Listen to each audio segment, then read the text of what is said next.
Guys, कैसे हैं आप। तो आज हमारे पास आया है सैमसंग का M11। आप देख सकते हैं इसका मॉडल नंबर देखने के बाद इसमें हमने हमारी जियो की सिम भी डाल चुके हैं। आपको मैं बता देता हूं। जैसे हम कनेक्शन में जाते हैं, सिम कार्ड मैनेजर में जाते हैं, तो यहाँ पे ये देखिए सिम जियो की डली है। ठीक है, सिम कार्ड डाल चुके हैं फिर भी नेटवर्क नहीं आ रहा है। ऐसा क्या हो चुका है, यहाँ पे हम सिलेक्शन देख लेते हैं तो यहाँ पर सिलेक्शन भी प्रॉपर हो रहा है। इसका मतलब ये समझ लीजिए आप, मैंने एक वीडियो डाला था अभी 20S का, तो उसमें सिलेक्शन में एक सिलेक्शन हो रहे थे। यदि इस तरह की सिलेक्शन होती रहे तो समझ लीजिए कि हमारी आईसी तो ठीक है। कौन सी, जो कि 4G 3G की आईसी मॉड्यूल होता है, जो RF आईसी हम कहते हैं, उसको RF मॉड्यूल बोलते हैं, बहुत सारे नामों से बोलते हैं, पर मतलब जो हम नॉर्मल बोलते हैं। तो यहाँ पर सब जब ये LED भी सिलेक्ट हो रहा है और फिर भी नो नेटवर्क नो सर्विस पर है। सबसे पहली बात तो ये देखिए, नो सर्विस। तो अब ऐसा क्या हुआ है इस फ़ोन में जो ऐसी दिक्कत हुई है, तो इसको हम समझेंगे। और जैसे कि हम चाहते हैं, जैसे हम यहाँ पे ऑटो सर्च पे भी हम चेक करते हैं यहाँ पे, तो देखिए बताने का मतलब ये है थोड़ा सा, ताकि आपको, आपके पास भी ऐसी समस्या आए तो आपको दिक्कत ना हो। अब देखिए ये हाईलाइट ही होना बंद हो गया है। देखिए मतलब ये प्रॉब्लम कुछ समझना होगा। बिल्कुल फ्रेश फ़ोन है। कस्टमर को कंपनी वालों ने सबसे बड़ी दिक्कत ये की है कि उन्होंने, कंपनी वालों ने कह दिया है कि इसका मदरबोर्ड आपको चेंज करवाना पड़ेगा। कंपनी वालों से हम ज़्यादा उम्मीद भी नहीं कर सकते। उनका तो बस एक ही लोगो है कि इसको किस तरह से कस्टमर को टालना है। ये देखिए सिम भी लगी थी हमारी जियो की टेस्टिंग के लिए। तो अब इसको हम ओपन करते हैं। ओपन करने का भी सिंपल इसका तरीका है, ज़्यादा इसमें परेशान होने नहीं पड़ता है।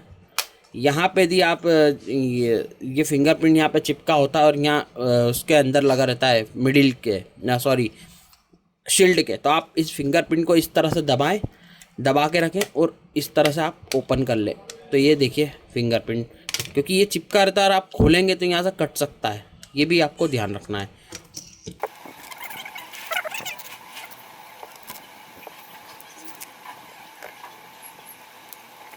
तो ये देखिए दोस्तों, पूरा फ्रेश फ़ोन रखा है, मतलब कोई भी किसी भी तरह से हाथ भी नहीं लगा है।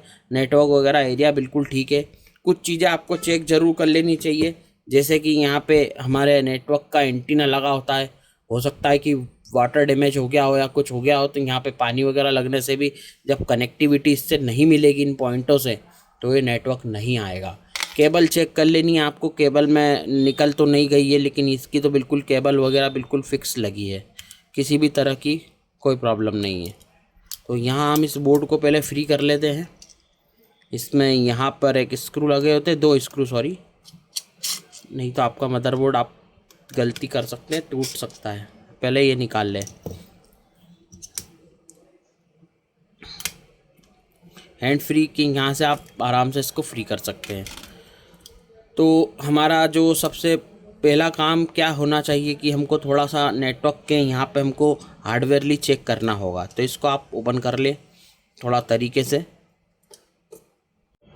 तो सबसे पहले तो जो मैं हमेशा करता हूँ, ताकि लोगों को किसी भी तरह की शंका ना हो, यहाँ मेरे सिग्नेचर होते हैं।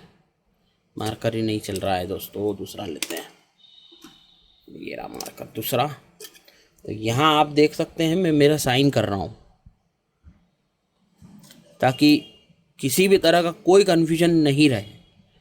ताकि यहाँ पे कर देता हूँ, यहाँ पे सिम का तो कोई निकाल नहीं सकता, क्योंकि कई तरह के दिमाग है भाई, देखने वाले कहने वाले कुछ भी कह सकते हैं। तो इन चीज़ों से थोड़ा सा कुछ भी इसका किया नहीं जा सकता है। कैमरे वगैरह आप निकाल दें, इनका कोई काम नहीं है।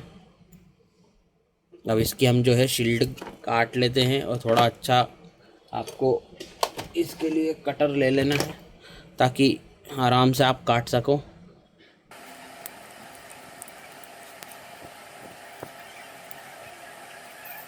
मैं मेरे अंदाजे से काट रहा हूँ। यदि अभी आपको मैं स्कीमेटिक डायग्राम भी दिखाऊंगा, कई बार क्या होता है कि किसी को पता नहीं रहता है कि कहाँ से काटना है, तो स्कीमेटिक डायग्राम में पहले ज़रूर देख ले हार्डवेयर सॉल्यूशन की कहाँ आईसियाँ लगी है कहाँ नहीं लगी है, तो आप आराम से काटें, नहीं तो कुछ भी सामान उखड़ गया ना तो फिर आपको दिक्कत हो जाएगी। और आपने वैसे तो ये वीडियो देख ही रहे हो, तो इस वीडियो के बाद तो शायद ही आपको प्रॉब्लम आए काटने में इसको।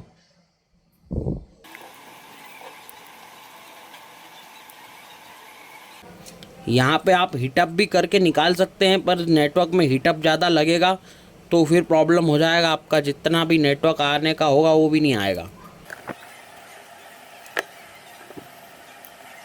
ये देखिए कोई भी पार्ट्स नहीं उखड़ा है, थोड़ी थोड़ी सी इसकी वो निकल जाती है तो उससे कोई लेना देना नहीं है। ठीक है, अब इसको किस तरह से हम चेक करेंगे ये भी आपको आगे देखना चाहिए। तो सबसे पहले जो है हमको ये समझना होंगे कि वोल्टेजेस कहाँ कहाँ ट्रेवल कर रहे हैं। WTR IC लगी है, मतलब इसमें क्वालकॉम बेस CPU लगा है। ठीक है, देख लेते हैं हम क्वालकॉम लगा है या फिर कोई और लगा है। तो ये देखिए क्वालकॉम लगा है। ठीक है, देख सकते हैं आप CPU, क्योंकि यदि WTR IC लगी है तो क्वालकॉम IC तो होगी, नहीं तो मीडियाटेक होती है तो MT के उस पर लिखा होता है। अब एक यहाँ पे इसका जो है एक ही यही आईसी काम नहीं कर रही है, इसकी एक और आईसी 4G 3G आईसी कहाँ लगी ये भी हमको देखना होगा। हो सकता है कि यहाँ लगी हो या फिर यहाँ लगी हो, क्योंकि 4G 3G आईसी लगी होती ही है तभी तो नेटवर्क आता है।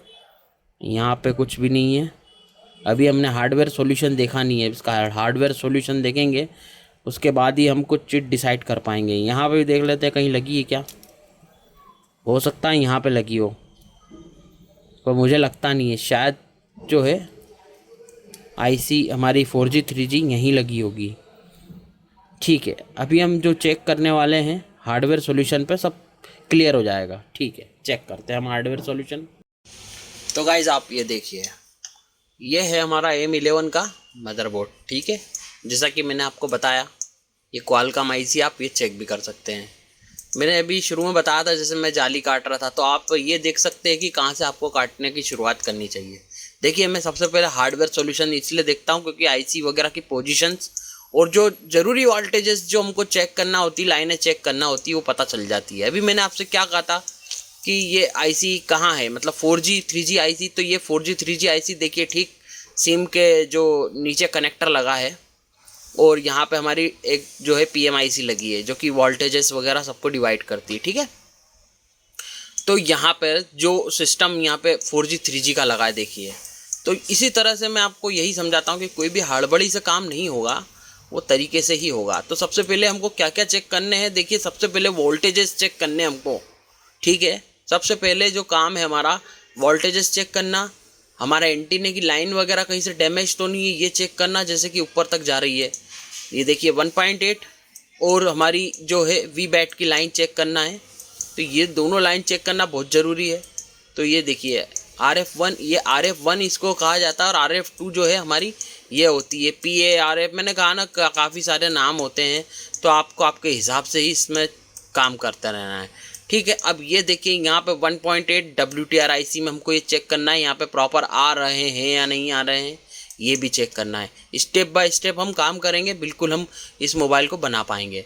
तो सबसे पहले देखिए यहाँ पे जो VREG L1 1.0, ठीक है, तो यहाँ पे आप देख सकते हैं ये तीनों जो कैपेसिटर कैप लगे हुए हैं इसके थ्रू आप चेक कर सकते हैं। यहाँ पे भी इसकी लाइन है, जूम कर लेते हैं शायद, हाँ यहाँ पे भी इसकी लाइन है, 1 2 3 4 और 5, इन पांचों लाइन पे आप चेक कर सकते हो कहीं भी। आपको चेक करने का तरीका मैं बताऊंगा। कई बार क्या होता है चेक करता है व्यक्ति और फिर मोबाइल बंद हो जाता है, वो यहाँ 1.8 जैसे किसी मीटर की कॉर्ड से शॉर्ट होते हैं तो दिक्कत हो जाती है, इसका ध्यान रखें आप।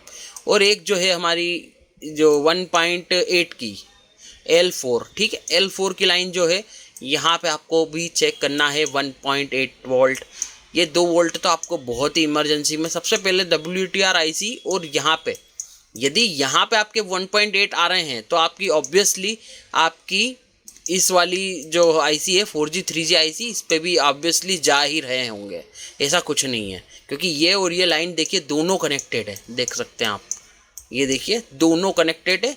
ये देखिए 1.8 यहाँ से आ रही है, ये देखिए ये लाइन दिख रही है आपको,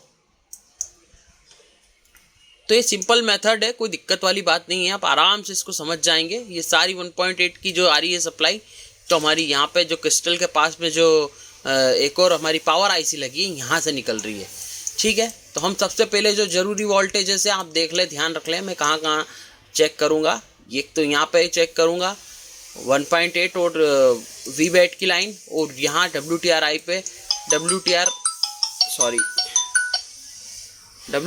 IC पे मैं चेक करूँगा। ठीक है, तो चलिए शुरू करते हैं। तो दोस्तों वोल्टेजेस चेक करने के लिए हमने सबसे पहले सिम भी इसमें लगा दी ताकि वोल्टेजेस एक्टिवेट हो जाएं। ये देखिए, ठीक है, सिम लगा चुके हैं, फ़ोन हमारा ऑन कंडीशन में रहेगा। अब हम जो है इसके वोल्टेजेस चेक करेंगे। आप मीटर पे ध्यान से देखिएगा। तो वोल्टेजेस चेक करें, बिल्कुल सावधानी से करें, जो कि हमको यहाँ पर जो 3 कैपेसिटर लगे हैं यहाँ पे हमको चेक करना है, फिर यहाँ चेक करना है। तो WTR IC भी हम बाद में करेंगे। सबसे पहले जो मेनली वोल्टेजेस है उनको चेक करें। हो सकता है यहाँ पे RF पे वी बेट के वोल्ट नहीं आ रहे हो, जिससे IC एक्टिवेट नहीं हो रही हो। तो हम सबसे पहले जो है सब ये देखिए, यहाँ पे बिल्कुल प्रॉब्लम कुछ भी नहीं है, आ रहे हैं वी बेट के जो बैटरी जितनी चार्ज रहती है उतने वोल्टेज आते हैं। दूसरा, इसके यहाँ पे ऊपर कंडेंसर कैपेसिटर लगाएं तो यहाँ पे 1.8 आ रहे हैं। तो इसका मतलब ये है कि इसके जो 4G 3G IC है उस पर भी प्रॉपर वोल्टेज आ रहे हैं। अब हम यहाँ पे WTR IC पे एक बार चेक कर लेते हैं कि भैया यहाँ पे क्या वोल्टेजेस आ रहे हैं। तो यहाँ पे 3 कैपेसिटर एक साथ लगे हैं, यहाँ पे हम चेक करते हैं। देखिए, ये देखिए वोल्टेज आ रहे हैं, जा रहे हैं। ठीक है, अब 1.8 की जो सप्लाई है उसको चेक कर लेते हैं कि यहाँ पे वोल्टेज प्रॉपर बन रहे हैं या नहीं बन रहे हैं। तो आप ये देखिए 1.8 भी प्रॉपर बन रहे हैं। तो ऐसा, अब इसमें क्या हुआ है जो वोल्टेजेस की प्रॉब्लम सही होने, मतलब वोल्टेजेस आ रहे हैं फिर भी नेटवर्क नहीं आ रहा है। तो आपको मैं ये बताता चलूँ दोस्तों कि इस मोबाइल में एक प्रॉब्लम ये हो सकती है कि हमारी WTR IC ख़राब हो सकती है। क्यों? क्योंकि यदि RF IC जो हमारी 4G 3G IC में प्रॉब्लम होती तो वो जो सिलेक्शन हमने किए थे वो भी नहीं आते, और इस यदि ऐसा है तो हमारी WTR IC में भी वोल्टेजेस नहीं आते यदि वो ख़राब होती। तो यहाँ पे वोल्टेजेस बिल्कुल आ रहे हैं, फ्लक्चुएट हो रहे हैं, मतलब हमारी WTR IC हमको एक बार बदल के देख लेनी चाहिए। तो इसको हम एक बार बदल देंगे, और आप WTR IC पुराने हैंडसेटों में से भी आप निकाल सकते हैं या नहीं भी लगा सकते हैं, कोई ज़्यादा महंगी नहीं आती है। तो इसका हम काम चालू करते हैं WTR IC बदलने का।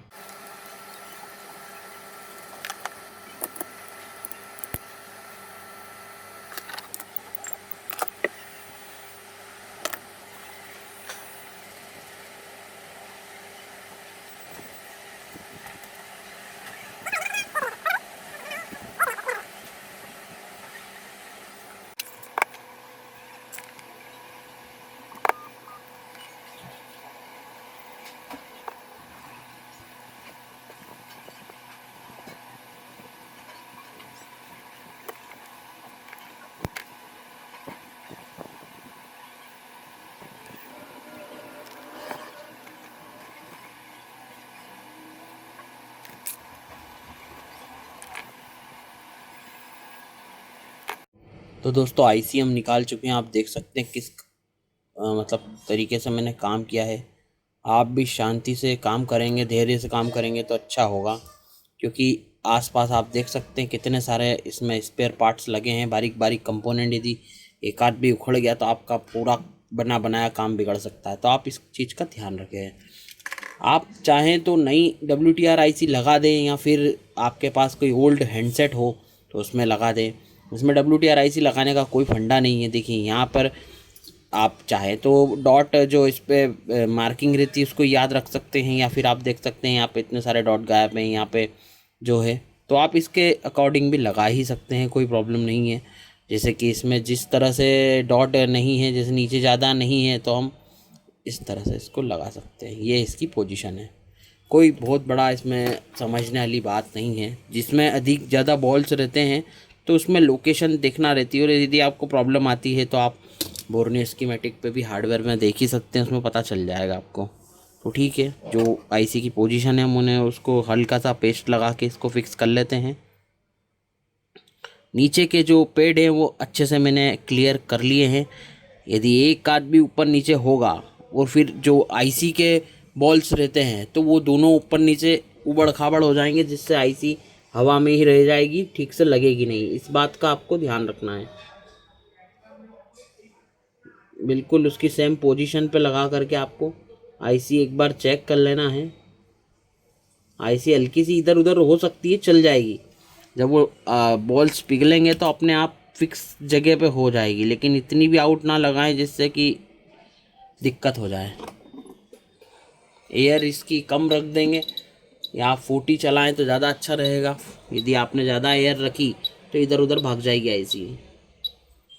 आपको मैं छोटी से छोटी जानकारी देता हूँ और इतनी मेहनत लगती है एक वीडियो बनाने में, पर आप लोग क्या करते हैं, देख के निकल जाते हैं। तो कभी कभी इच्छा नहीं होती यार कि बनाएं यार। कम से कम सब्सक्राइबर तो इतने हो जाएं कि थोड़ा मुझे सपोर्ट रहे इन चीज़ों का, पर आप सब्सक्राइब नहीं करते हैं चैनल को, तो मुझे बहुत बुरा लगता है दोस्तों। आप चैनल ज़रूर सब्सक्राइब कीजिए। आप ही के लोग के लिए तो इतनी मेहनत कर रहा हूँ मैं।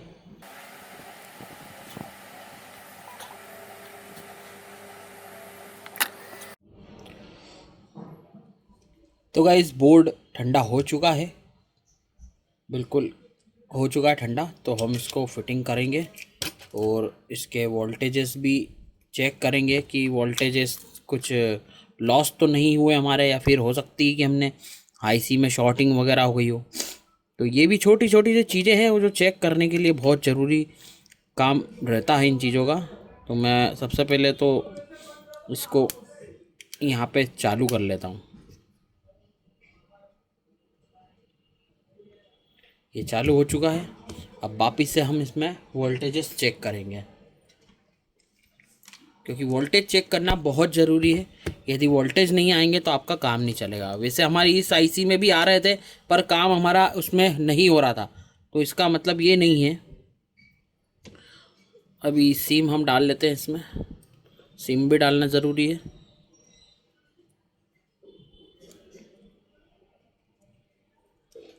ये फ़ोन अभी चालू हो रहा है। सिम हमने डाल चुके हैं हम इसमें, और आप वोल्टेज चेक करिए। सबसे पहले 1.8 चेक कर लेता हूँ मैं।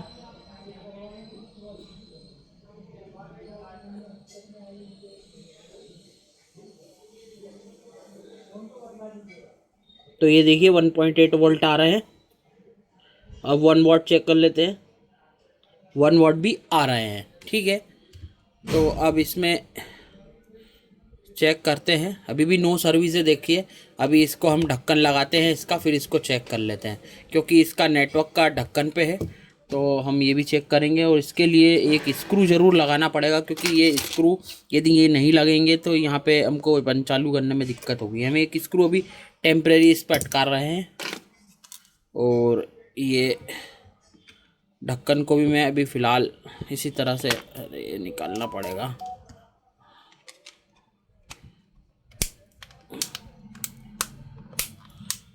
अभी मैंने इसे कच्चा पक्का लगाया है।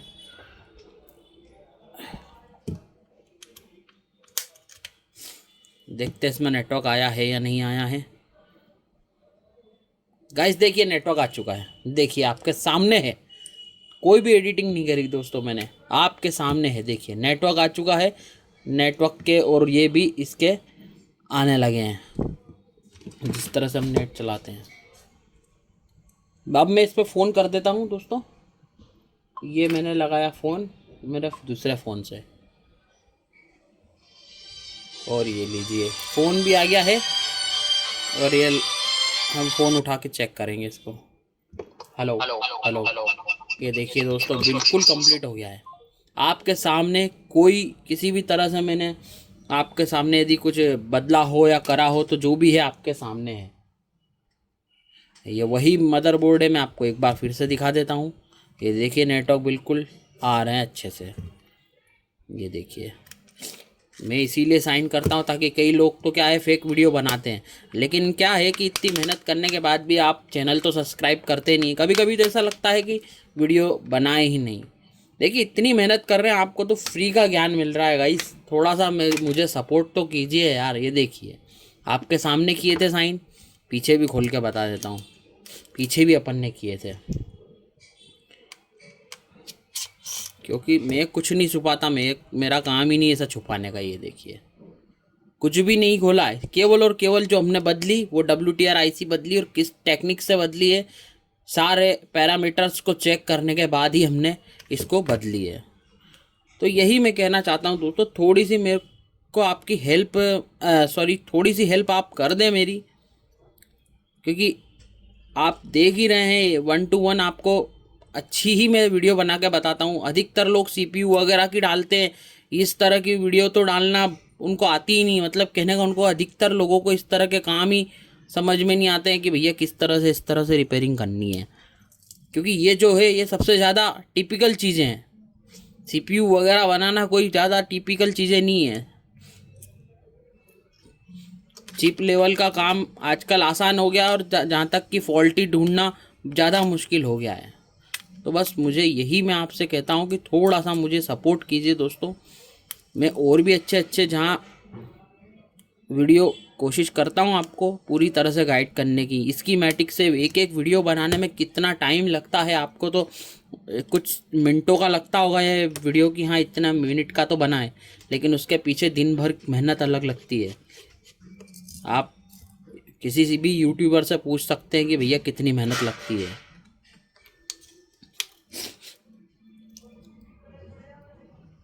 आप प्लीज़ चैनल को ज़रूर सब्सक्राइब कीजिए मेरे।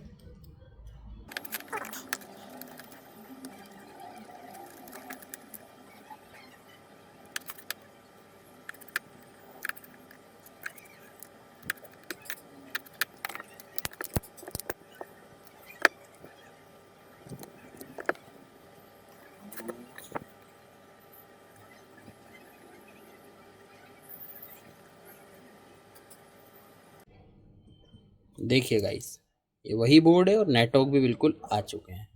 तो यही मैं कहना चाहता हूँ दोस्तों कि अभी आप यदि किसी इंस्टीट्यूट में यही चीज़ों के बारे में केवल पता ही करने जाएंगे तो आपसे सबसे पहले फ़ीस मांगना चालू कर देंगे कि भैया कितने क्या लग में। तो आप मतलब समझ सकते हैं कि कम से कम नहीं करके एक एक कस्टमर, मतलब एक एक स्टूडेंट्स है वो 20-20 हज़ार से लेकर कम से 60-60 हज़ार रुपये तक चार्ज कर रहे हैं, और मात्र 20 दिन 30 दिन इस तरह से कोचिंग क्लासेस मतलब चला रहे हैं। तो आप सोच सकते हैं 20 दिन में आपको 30 दिन में आप क्या सीख पाएंगे, वही लोग सीख पाएंगे 20 दिन 30 दिन में।